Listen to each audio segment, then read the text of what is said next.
Welcome to Closer to Truth. I'm speaking with Professor James Tabor, a world-renowned authority on Christian origins, about his significant, riveting, disrupting, controversial new book, The Lost Mary, Rediscovering the Mother of Jesus, a new historical investigation of the most powerful woman in the world.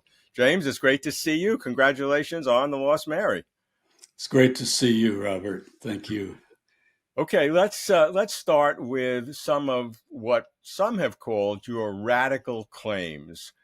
What's the core of the book, and why are they so radical?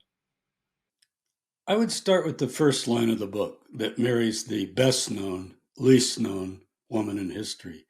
So I want to talk about the least known. How could she be the least known if she's the best known? Well, let's start with she's a Jewish woman, a Jewish matriarch. She has 8 or more children. She's early widowed and therefore becomes, in a sense, the head of the clan. And then we've got these extraordinary children, Jesus being the best known, but his brother James, I'm sure we'll talk about. So just to say that she's Jewish, I want to return her properly to the Jewish people. She's not Catholic. She never heard of the church. This is not dissing the church. It's just doing history. The Jesus movement is not Christianity. It's an apocalyptic messianic movement within Second Temple or ancient Judaism before the fall of the temple in 70. So I want to put her in her place, in her time. I also point out things like we think of her as Davidic. You know, if Jesus is the Messiah, you've got to be Davidic. But she has a strong priestly line mixed in. And we know this from other figures as well, that the priest and the kingly line, the royal, kind of like the double royalty, I have a chapter called Doubly Royal, mix in together. So that's an interesting thing. It's almost never pointed out. Hmm. The children, I mentioned how many, we don't know exactly. It could be 8 or more. But just to picture her also as someone of a sophisticated background. She grows up in a town nobody's heard of, Sepphoris. Guess what? Largest urban center of the Galilee in the north. The largest city, actually, other than Jerusalem. But people haven't heard of it because of Nazareth, the little teeny village that's 4 miles south of the metropolis. So suddenly we're talking about a suburban kid, if we could use that term. So in many ways, I want to bring to the reader, what was she really?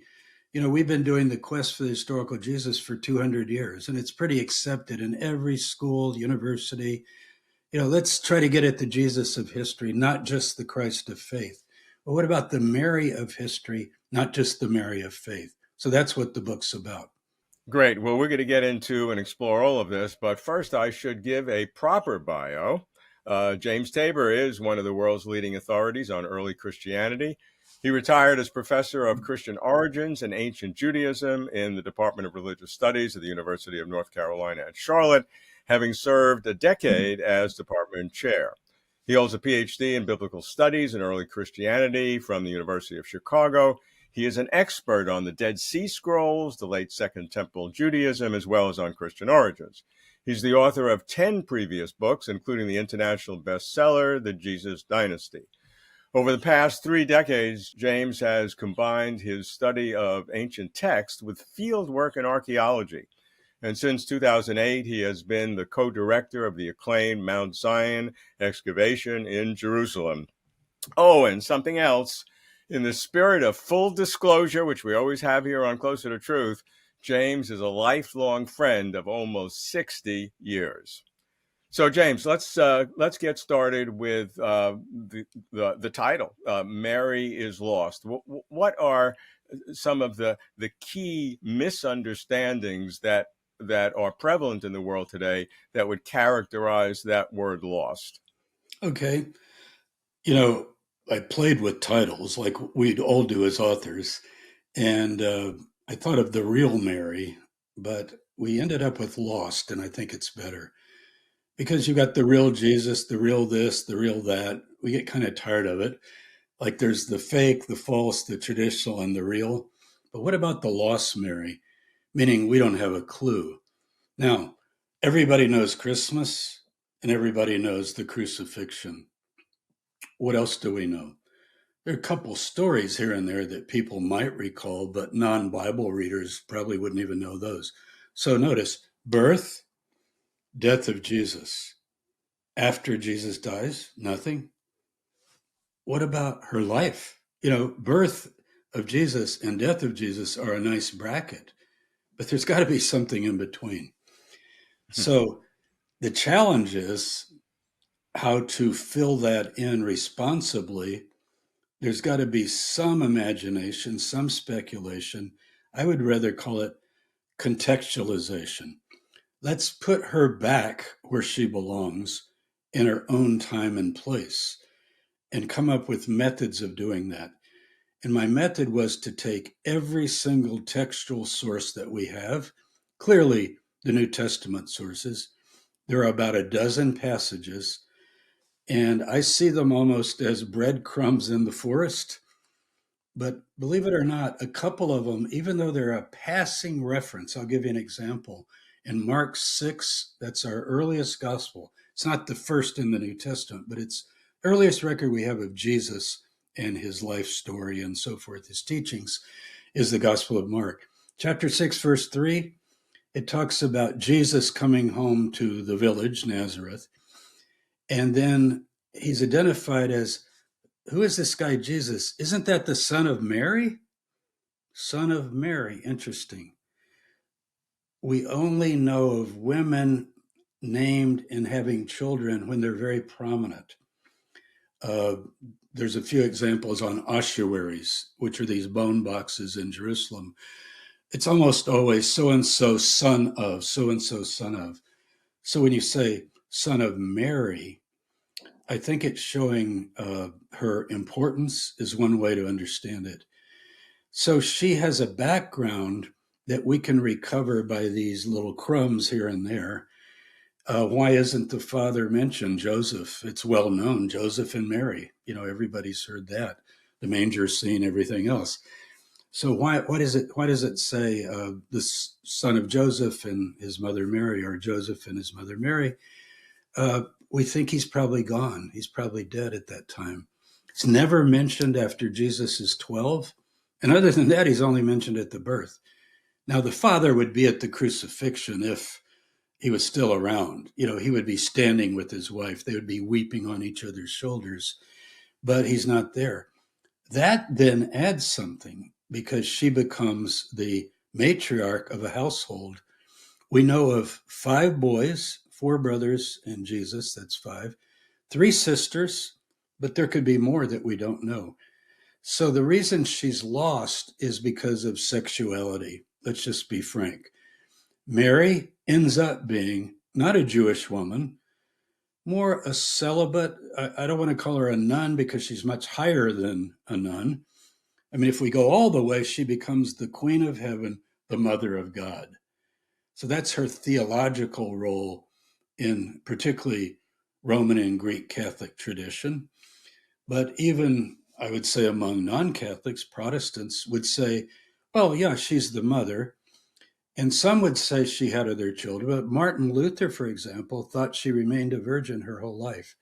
So suddenly you have somebody she's married, but not really. I mean, it's a sort of companionship, you could say, a friendship marriage, but they're not having intercourse. They're not living a normal married life. And one child, Jesus, that's what becomes the tradition. So look what's been lost. Her widowhood, her being head of this large clan. And it's not just any clan, as it turns out, it's the Davidic clan, the descendants of King David of old. So they're a messianic clan potentially. Any male who can claim descent from King David, and they were very careful with these genealogical records, is pretty special, but also in a lot of danger. We have records that the Romans were looking for these people and watching them, and especially as time goes on past the life of Jesus, the Emperor Vespasian, for example, who destroys Jerusalem in the year 70, he's asking around, is anybody of the line of David, because we want to question them. You can see why. We don't want any revolt started. We want peace. We want prosperity. We don't want these crazy messianic things happening. So there's just so much about her, a Jewish married woman, 8 children in a very, very dangerous time. And she also comes from, I think, an aristocratic background. I tell my students, she probably knew what fork to use if she's visiting someone for dinner at a banquet. Not that they use forks, but you get the idea. She wasn't out of place. Another reason, and there are many others, but big one, we're talking about big ones. So, sexuality. And the other one is the fact that when Jesus dies, James, the brother of Jesus, takes over leadership of the movement. Now, who knows that? First of all, she's not supposed to have other children, but she does. But are we talking about a dynasty now? In other words, one brother dies, the next brother takes over, and he becomes the leader of the group. He's usually dismissed, oh, well, the leader of the Jerusalem church. First of all, there's no church. He's a leader of the entire Jesus movement. He's a successor of Jesus. Okay, now Jesus is considered, I think, senior as the elder and also the Messiah by his followers. But the movement continues. They're waiting for the end. They're an apocalyptic group. And everyone would say it's Peter. We think of Peter and Paul. You go to the Vatican today, you walk up those broad steps. I know you've been there, I've been there. And you see Paul over on the right and Peter on the left. And then you just go on into the Vatican. If we could redo the Vatican, we would have James in the middle. James who? My students are, James who? Dr. Tabor, who are you talking about? I know a fisherman there was named James, and there's another disciple named James. It's actually Jacob in Hebrew. My name is James. I should be called Yaakov, Jacob Tabor, but in English it's James. So what happened? It's another reason she's lost because you want to get rid of the family. This is later, second, third, fourth century. She's an asexual woman and she doesn't have a family so that Peter can come forth, Peter and Paul, and shape the church in a more non-Jewish way. So I don't want to necessarily call it anti-Semitic. I don't know that it's that because we're talking about Semites with different views, so to speak, Jews with different views. But there is this tendency on the part of the church as it becomes more and more non-Jewish and moves into the Roman world. And finally, with Constantine the emperor, it's done. Uh, the Jewish origins are nice to quickly mention, but to say that for 40 years, up until the destruction of the Jewish temple in 70, so from 30 to 70, the movement continued observing the Torah, going to the temple. And as they weren't doing the church things that later characterized the church. If you ask them, what are you doing? Passover, Pentecost, Shavuot, as it's called in Hebrew, Feast of Tabernacles, Day of Atonement, Yom Kippur. We're doing those things. But that's Jewish. Why would you be doing those things? Aren't you a Christian? It's all confusing to people now. But if we had our time machine and went back, let's just say to the year 50, kind of in the middle, and we're visiting Mary, she's living in Jerusalem. She's a Jewish woman getting ready for Shabbat, for the Sabbath. She's got a big household. People are visiting from all over the world because her son is in charge of the movement. And they want to talk to her about Jesus. You raised Jesus. He's the Messiah. They believe he's ascended to heaven. He sits at the right hand of God. He's had this heavenly exaltation. And you get to talk to the mother of this guy. All of that fades and disappears. But we're able to construct a lot. And that's what the book tries to do. Yeah, that's really terrific. I really loved reading and going through it. In rediscovering Mary, and you used the rehabilitating the real Mary. This has sort of been in a sequence of what you've done in your career over a remarkable several decades in rehabilitating the founders of Christianity. Obviously, Jesus, John the Baptist. You've done Mary Magdalene, James, as you've mentioned, Paul. Just give a quick sentence or two about the rehabilitation of everyone else so we can see your work in context, not just focused on Mary. Mary is the culmination, I think, of this sequence of founders. Yeah, now, of course, I didn't write six books, one on each figure, and others have written books on each figure. But I finally, towards the later part of my career, not the end, I wanted to start with Mary, and I would name her as number one. She's the oldest because she has the children, and she's related to John the Baptist. According to our only record, she's attending at the birth of John the Baptist. That's in the Mm. Gospel of Luke. It doesn't emphasize it, but she stays, I believe it's 6 months, or I'm sorry, to correct. It's either 3 months or 6 months, but either way, I don't remember. It coordinates with when John is born, and I think it's 3 months. So when and Elizabeth, the mother of John, is her relative. We think like what? Not sister, probably, or it would say sister, probably aunt or somebody like that. And so John and Jesus would be cousins. So I would start with Mary. Then I, of course, would go to Jesus. I wrote a book called The Jesus Dynasty. And then I would put in Mary Magdalene, because before you go to James, who takes over from Jesus, as I said, the brother of Jesus, you would have Mary Magdalene. Who is this forgotten woman? Now, everybody thinks of the Da Vinci Code and Dan Brown, and that's actually not a bad start, even though it's a novel and it's a thriller and so forth. We don't have to go that far. But I mean, she is extraordinary. Why does she suddenly appear in the Gospel of Mark? And she's at the cross, head of a band of women. Jesus has a band of sisters following him, as well as brothers. In all the movies, it's the Lone Ranger with 12 guys walking on a hillside. Then they sit down, then they get up, then they walk, then they go somewhere else. Where's the group? This is an entourage of people. It's probably 100, 120 or so people. It's a roving campaign going throughout the land. Women, children, dogs and cats, whatever. They're setting up camp at night. No hotel could hold them, so to speak. And so Mary Magdalene, a woman in charge, along with the mother who started it all off. And then James takes over after Jesus' death. And then I would want to go ahead and add, so we've got the two women. Who did I say after that? I'm trying to remember. You might have to Yeah, help. you said you were John the Baptist and then Paul, just very quickly. Okay. And then Paul would be the other figure. I wrote a book called Jesus and Paul. So to rehabilitate them is to try as much as possible to do what I tried to do with Mary. Let's put them back in their own time, their own place, not part of a church development, not part of Christian theology, but they were all Jews living in a very revolutionary time, very difficult time in many ways.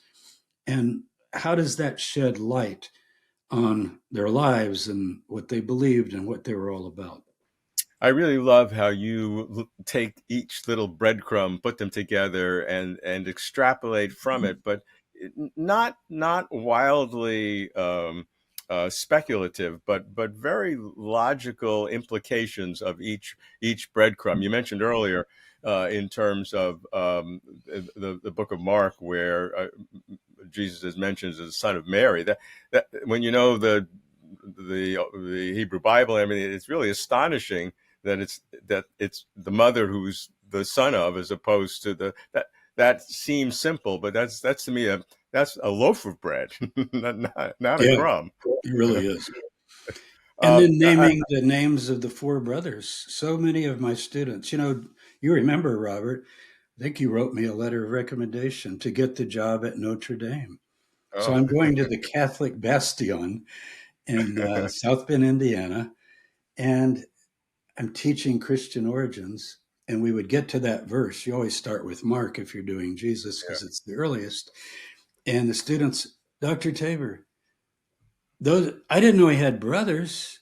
Jesus had brothers and their names. And then some other, oh, those were cousins, don't worry. Or those were half brothers, don't worry. Meaning, what do you mean, don't worry? Well, what you're worried about is what Matthew says. I'm going to quote the Bible, Robert. Matthew 1, verse 18. Jesus is born, and Joseph knew her not until she brought forth her firstborn son.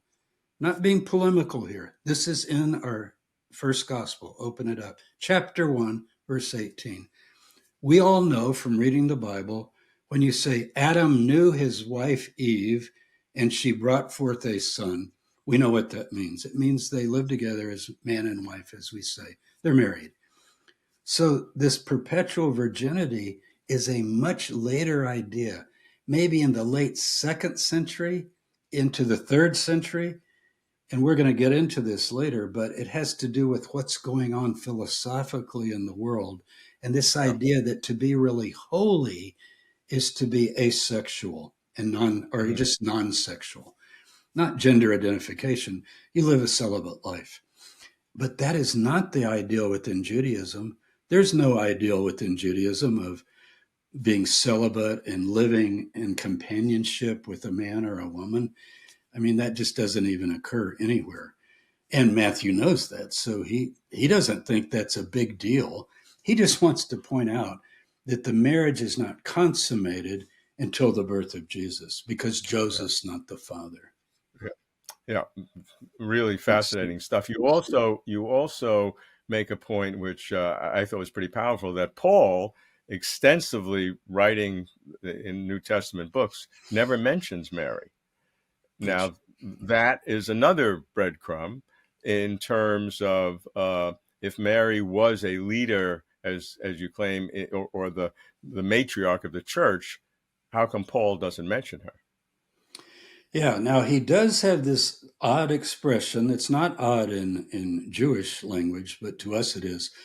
He talks about Jesus, okay, born of a woman, Uh-huh. born under the law, under the Torah. Now, born of a woman, it actually is not pejorative. It sounds like it might be. But what it's saying is a real human being. In other words, Uh, he didn't drop from heaven, he didn't develop some other magical way. He's flesh and blood.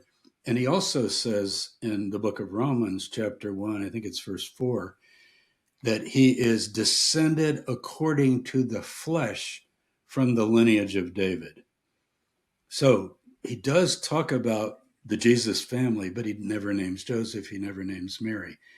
Now he does say, this is very important, I went up to Jerusalem. This is after his change. Sometimes we try not to call it a conversion because that normally means a new religion. He doesn't take up a new religion. He's still Jewish, but now he believes that Jesus is the Messiah, you see. And as a Jew, he's still observing the Torah as a Jew. He doesn't think Gentiles have to come under the full obligation of Jewish life. But he does say, I met James, the Lord's brother. Jesus, he hmm, calls the Lord means master. It doesn't mean the Lord God. Uh, right. I met James, the boss's brother, because he's the Lord, the boss. He's in charge of them, although he has now died. So that's in Jerusalem. Now the archaeology comes in. We haven't mentioned that. You mentioned in the introduction. Where are they living in Jerusalem?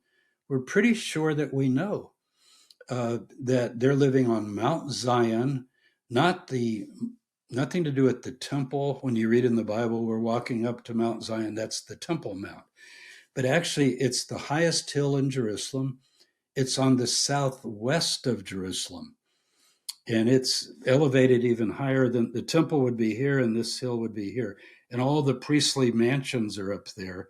The rich people live up there, and they kind of look down on the temple from their balconies. Now, I don't know that they had some luxurious place, but a wealthy follower has made available the house. That's where Jesus eats the Last Supper. It's where the group is congregated under the leadership of James. Well, Mary's there, and she's not in a back room somewhere sitting in a rocking chair. I mean, picture a busy household. And I talk in the book about what would it be like in a Jewish household with you got 7 or 8 kids that are growing up. You're going to have marriages. You're going to have births of grandchildren. You're going to have visitors from all over the world coming as Paul goes out and converts others and people come to Jerusalem. for various festivals and so forth. So we've got that is an imaginative reconstruction. But as one of my teachers, we're going to talk about, Jonathan Smith, said, I'm imagining in the direction of the truth. I've never forgot that.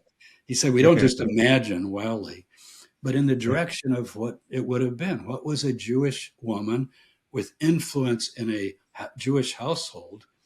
What's a Jewish woman today with influence in a Jewish household? You know, you grew up in such a household. There's tremendous influence of women within Judaism.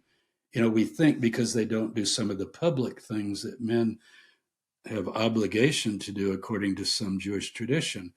That doesn't mean that they're not at the very center of caring for the children. And I don't just mean the babies, but the whole household and the business of the family. Well, what's the business of this family?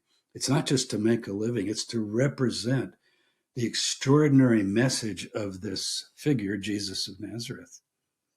So to me, the final cherry on top of the cake of Mary's background was when you talk about her name. When we hear the word Mary, that is a very Christian name today. But you make the point that the proper translation in English might have been Miriam, which even today is a Jewish name. Absolutely, it is Miriam. It just comes across in Greek, but she's named for the sister of Aaron and Moses, as many, many Jewish women are down through history. And Maria is probably the most famous female name in the world, especially in the sort of Western world. But Christianity spread everywhere. A lot of people call Mary, certainly in Europe and the United States. But Miriam, very seldom do you see a non-Jewish woman with the name Miriam. So that right away is another crumb in the forest of following Mary, tracing her, or your ice cream and cherry analogy.